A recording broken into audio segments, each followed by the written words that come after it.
real numbers, I went to the Women's March Women's Convention in Detroit 2 years ago. And I just wanted to sit in on the sessions and listen. And it was interesting because we, of course, sat in on the Planned Parenthood. Did you say Women's March, Women's Convention in Detroit? Yes. I would rather arrive at the gates of heaven and St. Peter send me straight to hell for eternity than attend that in that godforsaken city. But continue with that story. God love you for doing it so that I don't have to. So we just wanted to see, like, of course, we sit in on the Planned Parenthood track, which makes them very uncomfortable because they know who I am. And so we're sitting in there, and it was so funny because the audience, they're talking and they're taking questions from the audience, and the audience is like, they're all people that work at Planned Parenthood.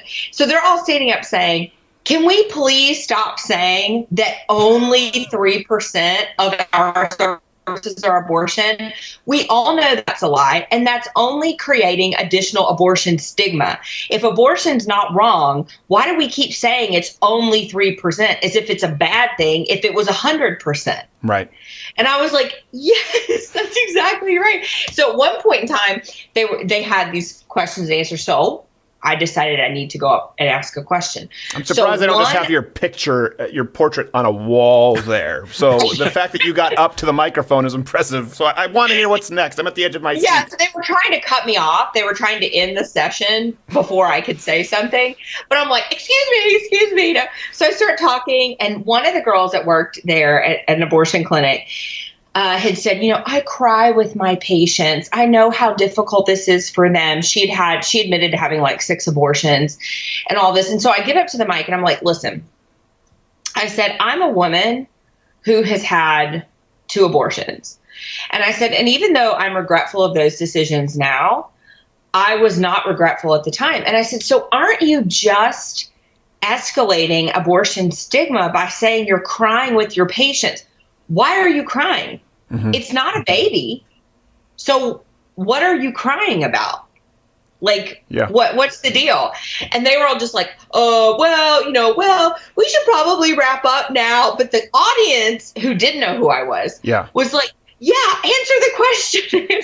But they were answering the question because they wanted to see you get ragdolled. They were thinking they would answer like, no, you're right, we should stop crying. And then you're going, well, hold on a second. This is obviously a logical inconsistency. So I don't know, did they kick you out? So sort of. So once it got around in their little page that I was there, these clinic escorts that I think were women, maybe. Okay. They came in. Because men can get abortions too. I want to ask you about that next, how the culture has changed. But yes. Sure. So these people came and sought me out at the conference, and they start like getting in my face, and they're like, we know who you are. You're not welcome here, blah, blah, blah.